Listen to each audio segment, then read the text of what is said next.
नमस्कार, सुजस बुलेटिन में आपका स्वागत है। मैं हूं आपके साथ अश्विनी सरोही। एक नजर हेडलाइंस पर।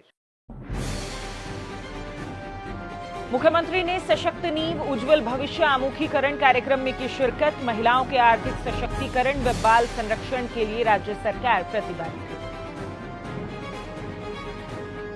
भरतपुर जिले की बजट घोषणाओं और विकास कार्यों की प्रगति की समीक्षा बैठक। मुख्यमंत्री ने कहा, पर्यटन हब के रूप में विकसित होगा भरतपुर। 15वें राष्ट्रीय मतदाता दिवस के उपलक्ष्य में जेकेके में चित्रकला कार्यशाला का आयोजन। कैनवास पर उकेरे मतदान के लिए प्रेरित करने के भाव। आज जयपुर के बिड़ला ऑडिटोरियम में महिला बाल विकास विभाग की ओर से आयोजित सशक्त नींव उज्जवल भविष्य कार्यक्रम का राज्य स्तरीय आमुखीकरण कार्यक्रम आयोजित किया गया। मुख्यमंत्री श्री भजनलाल शर्मा ने कार्यक्रम में शिरकत की। कार्यक्रम में महिला एवं बाल विकास मंत्री दिया कुमारी सहित अन्य मंत्री व अधिकारी मौजूद रहे। कार्यक्रम को संबोधित करते हुए मुख्यमंत्री ने कहा कि महिला व बाल विकास के लिए राज्य सरकार प्राथमिकता के साथ कार्य कर रही है। प्रदेश में महिलाओं को स्वस्थ, शिक्षित, आर्थिक रूप से मजबूत बनाने की दिशा में काम किया जा रहा है। साथ ही बच्चों के विकास के लिए भी कार्य किया जा रहा है। इस दौरान मुख्यमंत्री ने राज्य सरकार द्वारा राजस्थान में महिला सशक्तिकरण, बाल विकास एवं पोषण सुरक्षा के क्षेत्र में किए गए महत्वपूर्ण कार्यों पर विस्तृत प्रकाश डाला। हमारी माता बहनें स्वस्थ हों, शिक्षित हों, आर्थिक रूप से मजबूत हों, घर एवं समाज में उन्हें उचित सम्मान भी मिले। प्रदेश के बच्चों को भरपूर पोषण मिले, अच्छी शिक्षा मिले और वे आगे चलकर अच्छे नागरिक के रूप में देश एवं प्रदेश की प्रगति में अहम उनकी भागीदारी भी हो। हमारी सरकार इस दिशा में निरंतर काम कर रही है। मैं आपको ये भी कहना चाहता हूं कि हमने बच्चों को सप्ताह में 3 दिन दूध देने का काम किया है और वो हमने इसलिए कहा है और इसलिए हम उनको सशक्त बनाना चाहते हैं, इसलिए हमने किया है। शहर में जो बहनें काम करती हैं, जो भाई काम करते हैं, उनको तो मुझे पता नहीं, लेकिन ग्रामीण क्षेत्र में जो काम करते हैं उनको पूरी तरह से मालूम है।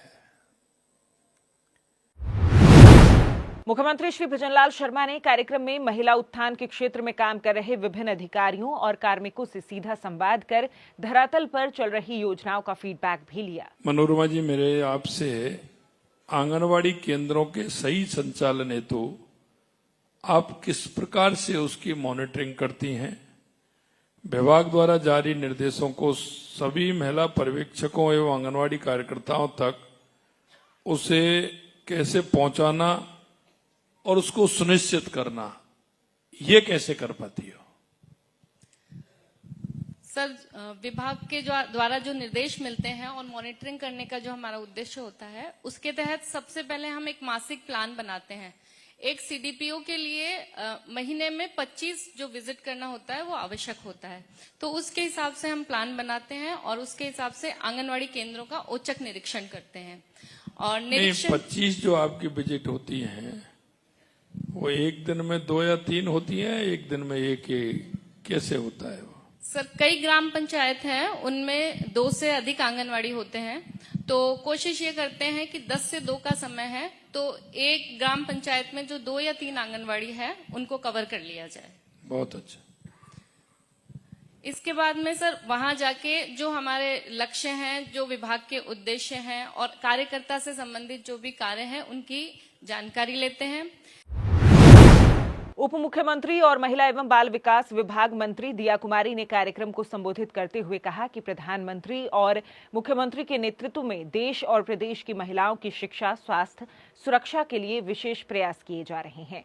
महिलाओं के शिक्षा, स्वास्थ्य के साथ साथ उन्हें सशक्त बनाने के लिए महिला उद्यम प्रोत्साहन योजना, ड्रोन दीदी, लखपति दीदी जैसी योजनाओं की शुरुआत की गई है, जिससे उन्हें आर्थिक रूप से भी आत्मनिर्भर बनाया जा सके। हमारी सरकार का फोकस अब विमेन डेवलपमेंट के साथ साथ विमेन लेड डेवलपमेंट पर है। इसलिए महिलाओं को उद्यम प्रोत्साहन हेतु कई योजनाएं संचालित की जा रही हैं।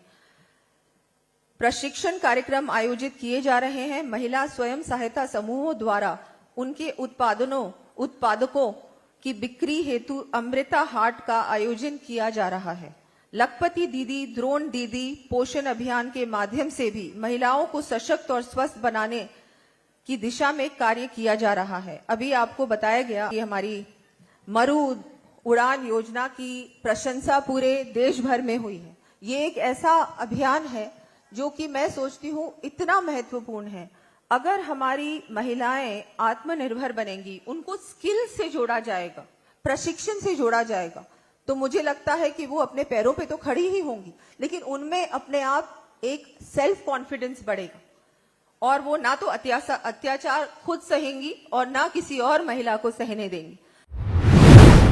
भगवान श्री राम की अयोध्या में राम जन्मभूमि पर भव्य प्राण प्रतिष्ठा की पहली वर्षगांठ के अवसर पर मुख्यमंत्री श्री भजनलाल शर्मा ने प्रदेश में संशोधित पार्वती काली सिंध चंबल लिंक परियोजना का नामकरण रामजल सेतु लिंक परियोजना किए जाने की घोषणा की है। आपको बता दें कि गत 17 दिसंबर को प्रधानमंत्री श्री नरेंद्र मोदी की उपस्थिति में संशोधित पीकेसी परियोजना के एमओए के अवसर पर पार्वती काली सिंध और चंबल नदियों का जल राम सेतु जल संकल्प कलश में प्रवाहित किया गया था।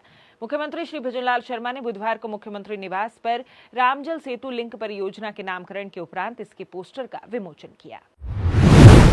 मुख्यमंत्री श्री भजनलाल शर्मा ने कहा कि भरतपुर में ऐतिहासिक, धार्मिक और प्राकृतिक पर्यटन की संभावनाओं को ध्यान में रखकर सौंदर्यीकरण और सुव्यवस्थित विकास कार्य करवाए जा रहे हैं ताकि भरतपुर को पर्यटन स्थल के हब के रूप में विकसित किया जा सके।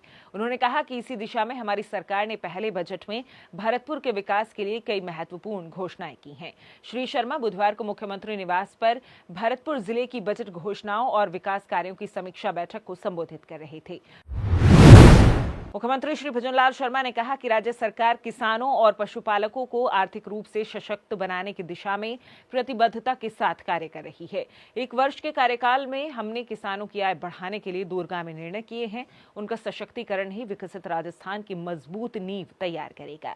मुख्यमंत्री ने कहा कि किसानों और पशुपालकों से प्राप्त सुझावों को यथासंभव आगामी बजट 2025-26 में शामिल करने के प्रयास किए जाएंगे। मुख्यमंत्री श्री शर्मा बुधवार को मुख्यमंत्री कार्यालय पर किसानों, पशुपालकों और डेयरी संघों के प्रतिनिधियों के साथ आयोजित बजट पूर्व संवाद को संबोधित कर रहे थे। उन्होंने कहा कि अन्नदाता अपनी अथक मेहनत से देश प्रदेश को खाद्य सुरक्षा प्रदान कर रहे हैं। हमारा भी दायित्व है कि किसानों का सशक्तिकरण सुनिश्चित हो। मुख्य निर्वाचन अधिकारी राजस्थान श्री नवीन महाजन ने कहा कि मजबूत लोकतंत्र के लिए मतदाताओं का सजग रहना जरूरी है। मतदाताओं को उनके अधिकारों के प्रति जागरूक करने और लोकतंत्र में सक्रिय भागीदारी के लिए प्रेरित करने के उद्देश्य से ही भारत निर्वाचन आयोग हर वर्ष राष्ट्रीय मतदाता दिवस का आयोजन करता है। उन्होंने नई पीढ़ी को लोकतंत्र में अपनी भूमिका निभाने के लिए स्वयं को मतदाता के रूप में पंजीकृत करने और चुनाव के मतदान अवश्य करने की अपील की। श्री महाजन आज जवाहर कला केंद्र जयपुर में 25 जनवरी को 15वें राष्ट्रीय मतदाता दिवस के उपलक्ष्य में आयोजित चित्रकला कार्यशाला में मुख्य अतिथि के रूप में संबोधित कर रहे थे। इस कार्यशाला में 35 विद्यार्थियों ने चित्र बनाए, जिनको राजस्थान इंटरनेशनल सेंटर जयपुर में शनिवार को आयोजित मुख्य समारोह में प्रदर्शित किया जाएगा। श्री महाजन ने कार्यशाला के अवलोकन के दौरान चित्रकारों द्वारा तैयार किए जा रहे चित्रों की थीम और संदेश पर चर्चा की। उन्होंने कहा कि चित्रों के माध्यम से मतदाताओं को उनके अधिकारों और मतदान के महत्व के प्रति जागरूक करने का संदेश एक बेहतरीन प्रयास है। 15वां राष्ट्रीय मतदाता दिवस है, उसके उपलक्ष्य में ये जो चित्रकला प्रतियोगिता है ये आयोजित की गई है। आप देख रहे हैं कि 35 कलाकार मतदाताओं को जागरूक करने का काम कर रहे हैं अपनी कलाकृतियां बना के।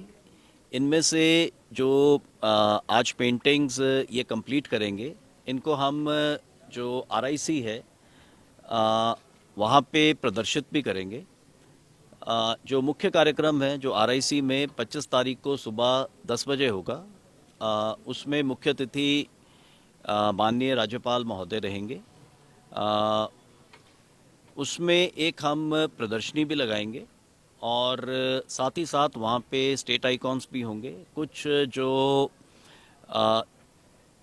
नव रजिस्टर्ड हमारे मतदाता हैं उनको भी एपिक वितरण किया जाएगा। उनको भी मतदाताओं के लिए बोलने का मौका दिया जाएगा। तो जिस बुलेटिन में आज के लिए इतना ही, फिर होगी आपसे मुलाकात। तब तक के लिए नमस्कार।